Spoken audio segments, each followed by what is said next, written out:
Kita dari 2013 Pak, itu sudah membuktikan bahwa kursi yang kita buat itu mulai dari kekuatannya bisa sampai 180 kg. Materialnya 100% terbuat dari material kardus gitu, tanpa bahan perekat. Kemudian di masa pandemi ini kita memunculkan brand baru namanya Two Toys untuk produk mainan anak-anak.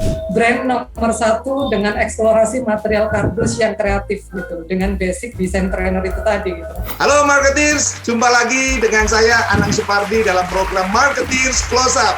Program yang mengupas kisah-kisah inspiratif dari para entrepreneur, para marketer yang mengembangkan bisnisnya mulai dari bawah hingga sukses sampai seperti ini ya. Oke, selama 30 menit ke depan, Marketeers Close Up akan menemani Anda lebih close up, lebih personal, lebih dekat.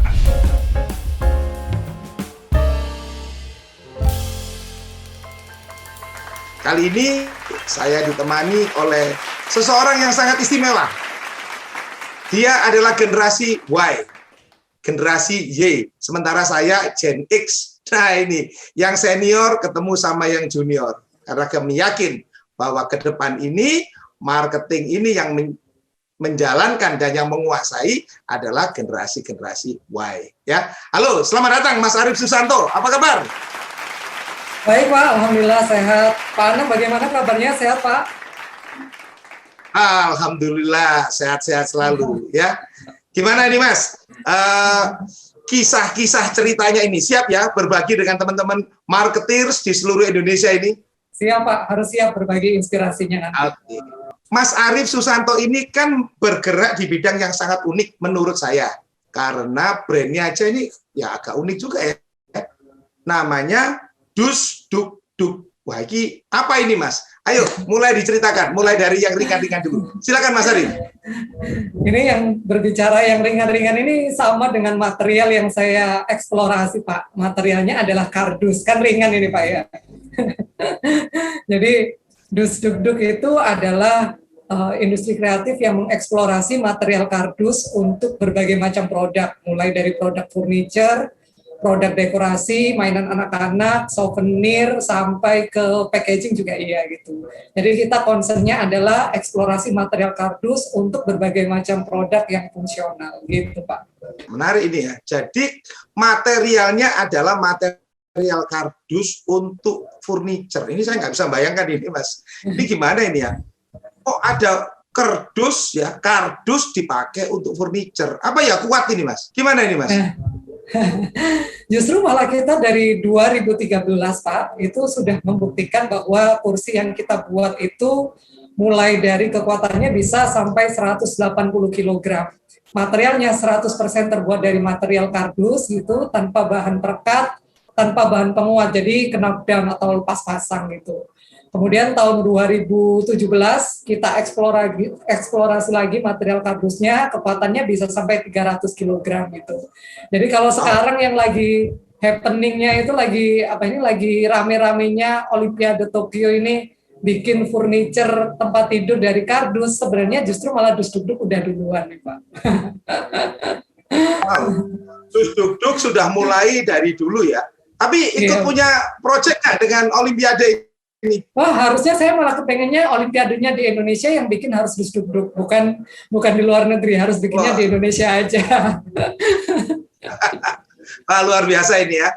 Lalu gimana nih Mas ceritanya Mas? Mas Arif bisa melihat peluang bisnis sehingga pada akhirnya masuk ke yang industri yang cukup unik ini. Sebetulnya industri ini industri apa sih? Industri kreatifnya atau sebetulnya manufacture-nya? Ini mungkin saya pengen menggali lebih dalam ini. Jadi saya kalau bicara Dus Duk Duk sendiri itu berangkatnya dari mana, itu justru malah dari prinsip yang saya anut gitu Pak. Jadi saya itu memang basicnya adalah profilnya dari desain produk ITS Surabaya gitu, sehingga memang perusahaan ini tuh dibangun dengan prinsip desain, dengan kreativitas, dengan inovasi gitu. Kemudian bagaimana cara mensustainabilitakan sebuah bisnis itu dengan ilmu entrepreneurship itu tadi. Makanya kenapa saya sampai membuat prinsip sendiri namanya design trainer itu sendiri gitu kan ya.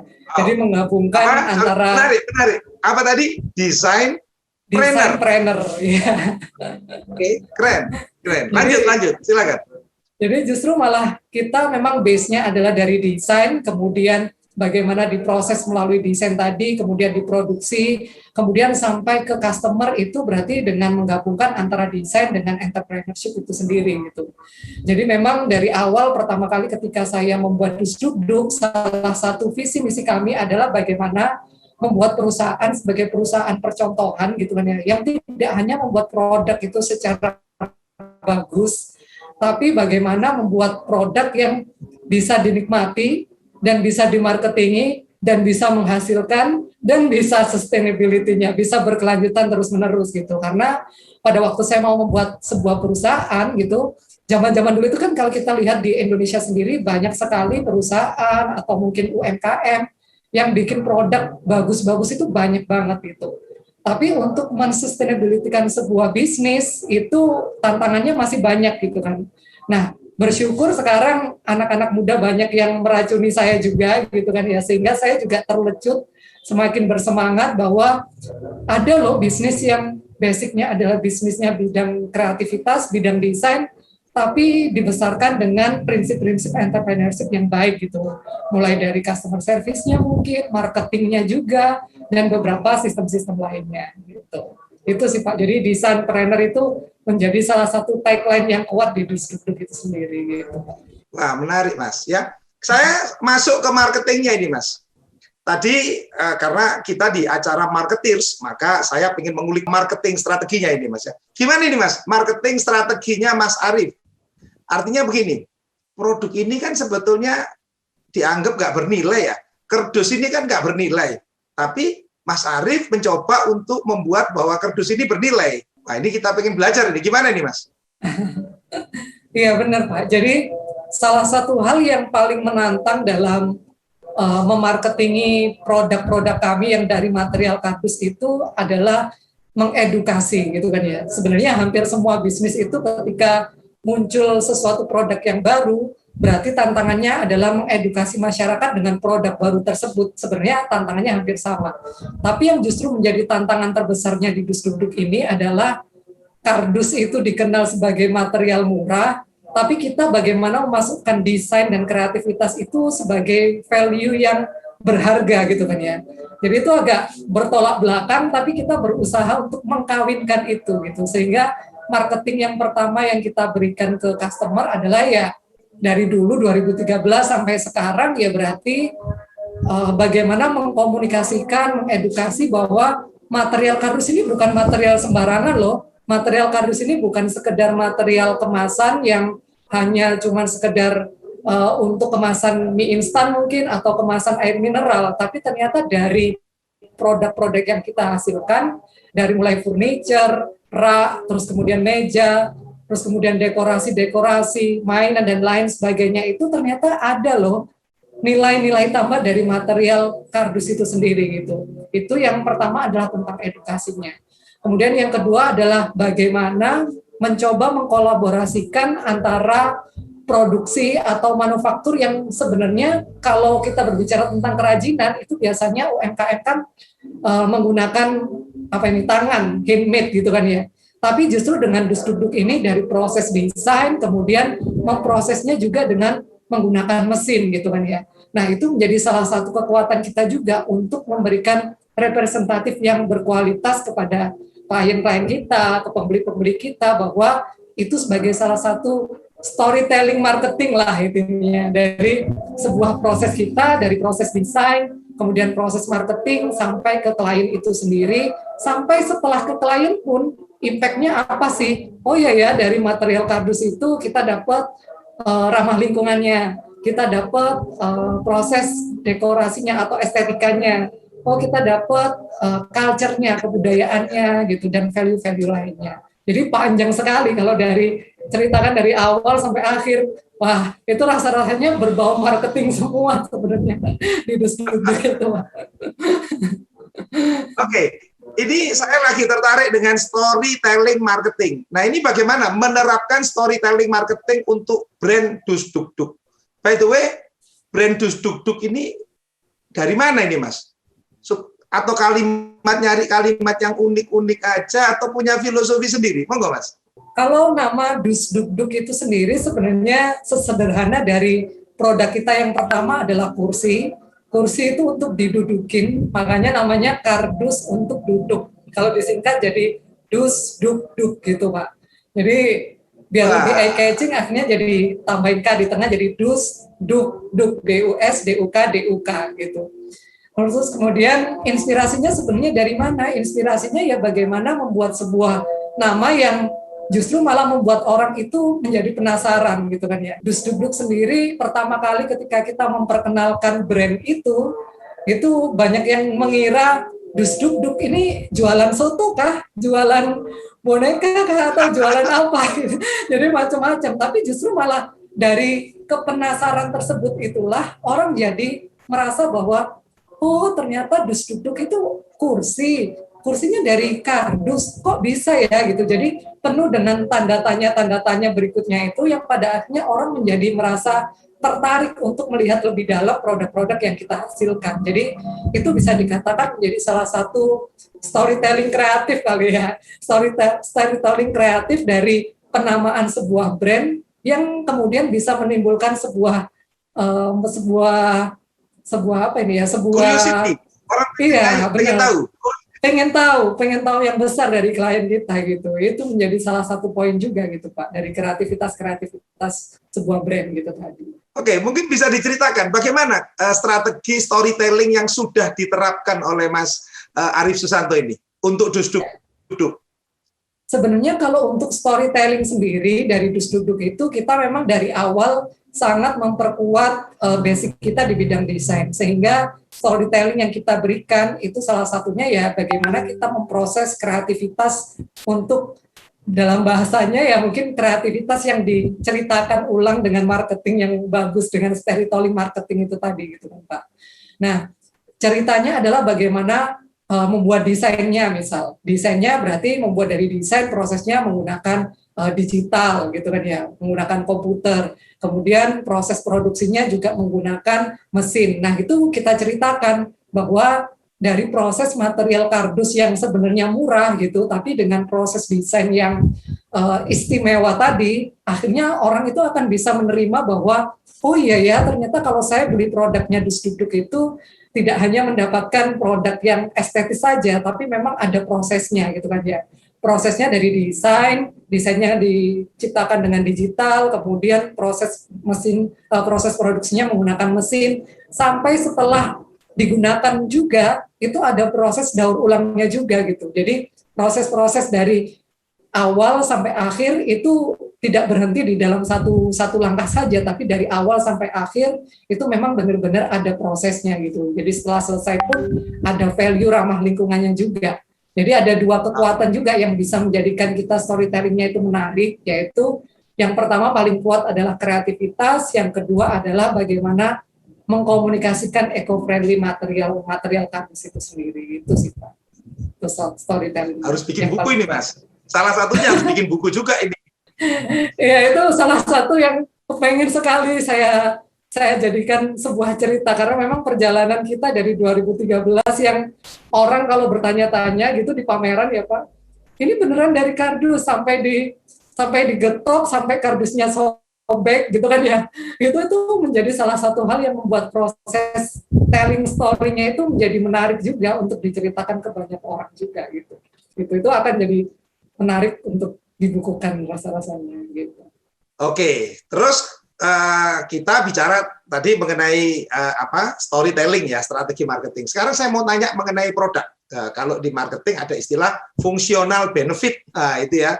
Nah, secara fungsi itu kan pasti produknya ini untuk apa saja Mas yang dibuat ini Mas sekarang ini Mas? Jadi kalau di Dus Duk Duk sendiri pertama kali kita membuatnya furniture untuk brand Dus Duk Duk itu. Sampai sekarang pun sebenarnya masih membuat furniture gitu. Kemudian yang kedua kita membuat untuk custom dekorasi. Jadi biasanya dekorasi-dekorasi untuk mall, untuk butik, untuk toko, itu masih kita buat dengan material kardus itu sendiri. Kemudian di masa pandemi ini kita memunculkan brand baru namanya Two Toys untuk produk mainan anak-anak, karena kita melihat peluang pasar juga gitu. selama pandemi ini anak-anak banyak di rumah. Banyak di rumah itu berarti butuh hiburan. Biasanya ibunya dari pagi sampai sore nungguin anaknya sampai stres itu kan ya, sekolahnya di rumah. Berarti butuh hiburan. Akhirnya kita mengeluarkan produk mainan anak-anak. Kemudian berikutnya ada pack impact, yaitu untuk kemasan itu tadi gitu. Jadi ada beberapa produk-produk untuk kemasan. Untuk packaging. Kemasan. Ya. Untuk mainan ini menarik juga ya. Ada contohnya ini Mas untuk mainan Mas. Barangkali punya. Ya. Kebetulan ini di meja saya ada juga, ini salah satu contohnya Pak. Jadi kita bikin produk-produk mainan semacam ini gitu. Nah, ini ada beberapa seri, mulai dari seri hewan darat, seri hewan laut, hewan air, terus kemudian ada yang transportasi. Kebetulan transportasi ini yang paling laku Pak. Gitu. Nggak tahu, mungkin karena anak-anak itu seneng belajar untuk mengetahui transportasi dan bisa main-main lebih jauh gitu kali ya. Itu bahkan sekarang ini kalau kita lihat pangsa pasarnya, kalau yang sebelumnya itu kita memikirkannya ini untuk end user di rumah gitu. Tapi justru yang menarik adalah ketika anak-anak itu ada di rumah ulang tahun, mereka kepengen bagi-bagi ke temannya untuk merayakan ulang tahunnya, pesennya di Two Toys. Jadi pesennya nggak cuma 1 biji, bisa 100, bisa 200, bisa berapa puluh gitu. Jadi mereka justru malah ulang tahunnya dirayakan dengan beli produknya Two Toys ini, kemudian dibagi-bagikan ke teman-temannya gitu. Itu jadi salah satu kayak ya, menarik. Mereka merancang ya, memasang-masang gitu ya, kayak Lego gitu ya. Iya betul. Jadi mereka mendapatkannya jadi masih dalam bentuk lembaran, kemudian mereka lepasin satu-satu partnya, kemudian bisa dipasang-pasang sendiri.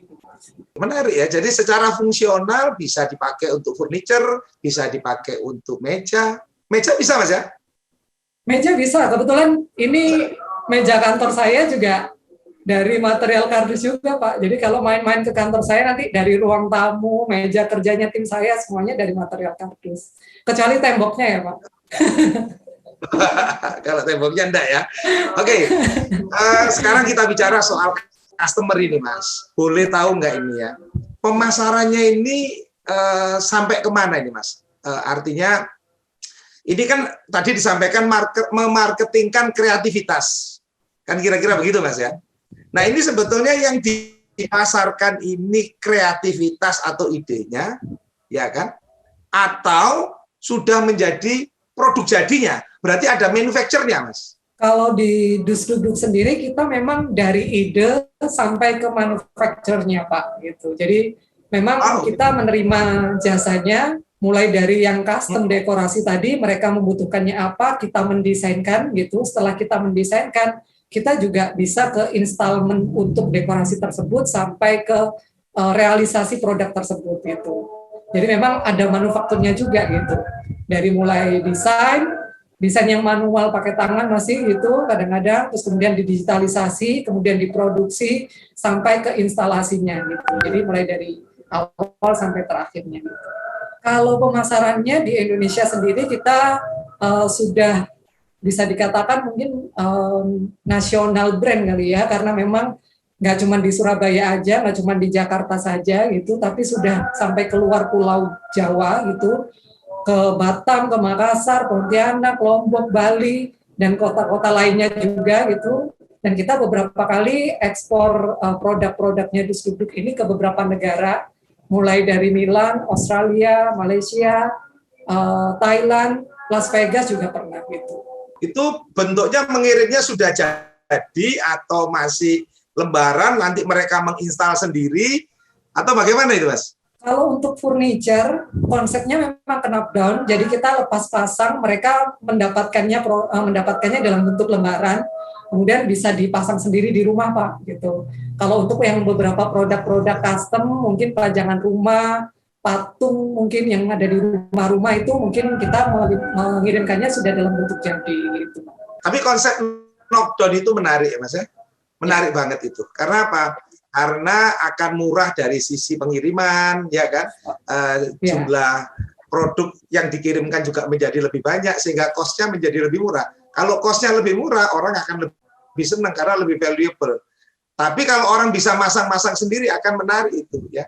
Nah ini Mas, channel, saya mau nanya channel ini. Bagaimana channel yang dipakai oleh Mas Arief? Kalau untuk channel sendiri sebenarnya kita paling besar itu memanfaatkan media sosial atau digital marketing memang Pak begitu. Terus kemudian itu yang pertama ya. Yang kedua kita memang berusaha untuk berkolaborasi dari awal sampai sekarang kita terus berkolaborasi dengan beberapa orang, person, dengan beberapa brand mungkin, dengan beberapa vendor juga yang berhubungan dengan stakeholder pengembangan material kita sampai pengembangan desain kita itu. Misalkan gitu, untuk dekorasi fashion kita pernah kolaborasi dengan Ivan Gunawan, dengan Mel Akhyar, dengan beberapa orang yang lainnya gitu, yang mereka juga interest terhadap produk-produk estetis, mereka juga interest terhadap produk-produk kreatif dan produk-produk ramah lingkungan, sehingga mereka bisa menjadikan produk kita itu sebagai kolaborator yang sama-sama saling menguntungkan lah intinya gitu untuk dekorasi mereka, kemudian mereka juga membutuhkan dari kita juga gitu. Itu sih Pak. Kemudian dengan beberapa brand itu mulai dari brand H&M juga pernah, kemudian beberapa brand-brand lainnya, Dem I Love Indonesia juga pernah, terus kemudian mungkin next berikutnya juga masih ada beberapa brand-brand yang sudah mulai kita jajaki untuk berikutnya kita berkolaborasi juga. Rasa-rasanya memang sekarang akan menjadi sebuah hal yang cukup kuat ketika brand itu mampu berkolaborasi dengan brand yang lainnya juga gitu kan ya Pak. Menarik Mas ya, ini tentang kreativitas, memarketingkan kreativitas. Ini keren nih istilahnya ini ya.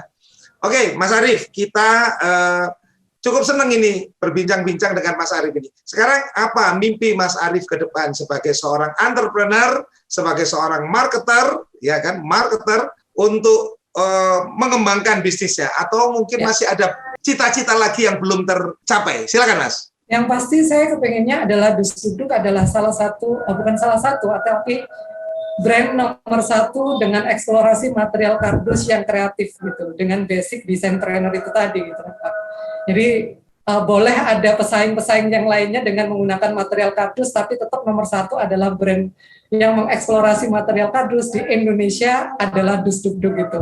Sama seperti sekarang ketika ada beberapa brand yang mengeluarkan produk-produk dengan material kardus, selalu mentionnya ke Dusduk, dikiranya yang buat Dusduk, padahal belum tentu.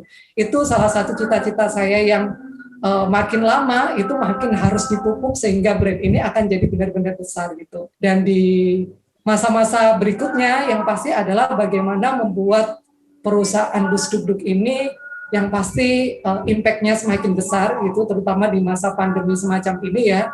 Itu rasa-rasanya saya kepengennya Dusduk makin banyak bisa membantu orang, makin bisa berimpact untuk banyak orang, tidak hanya di bidang kreativitas saja, tapi juga di bidang ekonomi, di bidang human atau humanity tadi, kemudian di bidang pendidikan, di bidang culture, kebudayaan, dan lain sebagainya. Karena memang material kardus ini satu lagi, luar biasa. Di bidang lingkungan hidup, ya kan, karena produknya adalah produk yang ramah lingkungan, kan gitu Mas ya? Ya betul itu Pak. Itu menjadi salah satu hal. Oke, terima kasih Mas Arief ya. Kita teman-teman marketeers ya. Demikian ini perbincangan kita dengan Mas Arief Susanto. Cukup seru, sebetulnya enggak cukup ini kalau cuma setengah jam ini ya. Saya pengen sebetulnya bicara lebih banyak. Tapi menurut saya kita menghadirkan Mas Arief ini memang sangat penting karena kita percaya bahwa di Marplus itu kita percaya bahwa ke depan itu miliknya, bukan ke depan ya, saat ini sampai ke depan ini miliknya youth, woman, dan netizen. Dan Mas Arief ini adalah salah satu anak muda yang luar biasa di bidang marketing dan produknya. Sehingga dia mendapatkan penghargaan dari Forbes 30 Under 30 Young Future Leader Business Award versi majalah SWA tahun 2021. Betul Mas Arief ya? Baru saja ini ya. Iya, betul Pak. Untuk SWA-nya tahun 2021. Forbes-nya 2020. Jadi 2 tahun belakangan ini. Iya. Dan kemudian dia adalah local hero untuk UKM Award Kementerian apa ini? Kementerian Koperasi. Oh, luar biasa ini ya. Jadi Mas Arief ini juga mendapatkan penghargaan Local Heroes UKM Award dari Kementerian Koperasi tahun 2020 penerima Anugerah Wira Adiwisesa ITS tahun 2021. Wah, penghargaannya luar biasa ini, Mas. Artinya secara fungsional, benefit, orang bisa merasakan menggunakan produk yang Mas Arief buat. Tetapi secara emosional, ini produk dibuat oleh orang hebat, orang yang sangat antusias di bidang kreativitas dan di bidang marketing. Begitu Mas Arief ya? Iya, Pak. Terima kasih. Oke, Mas Arief, demikian perbincangan kita ya. Sebelum saya tutup ya, saya ingin Mas Arief memberikan satu closing statement untuk acara kita ini.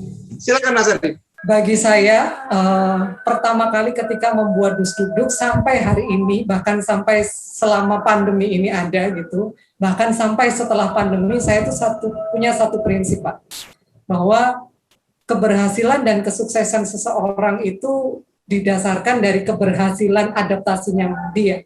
Sedangkan kegagalan itu juga bermula dari kegagalan adaptasi. Jadi sebelum pandemi, saat pandemi, setelah pandemi pun itu harus bisa beradaptasi di segala macam keadaan. Mau di bidang desain, mau di bidang entrepreneur atau bidang entrepreneur apapun itu, kita menjadi seorang entrepreneur ya harus mau beradaptasi. Sama seperti marketer, rasanya setiap tahun ini selalu beradaptasi dari mulai yang cetak, kemudian sampai ke digital, kemudian ada YouTube-nya juga, rasa-rasanya ini harus benar-benar diikuti untuk menjadi salah satu generasi penerus yang memang benar-benar adaptif dan akhirnya bisa menjadi sukses gitu sih Pak. Gitu. Oke, terima kasih Mas Arief Susanto. Ini anak milenial Gen Y yang tetap optimis dengan kondisi yang ada saat ini, dan saya yakin Mas Arief dengan prinsip tadi akan bisa lebih hebat lagi ke depannya. Sekali lagi terima kasih Mas Arief sebagai narasumber di acara kegiatan ini, sudah berbagi cerita panjang lebar, meskipun sejujurnya saya merasa masih kurang. Ya. Oke teman-teman semuanya, saya Anang Supardi undur diri.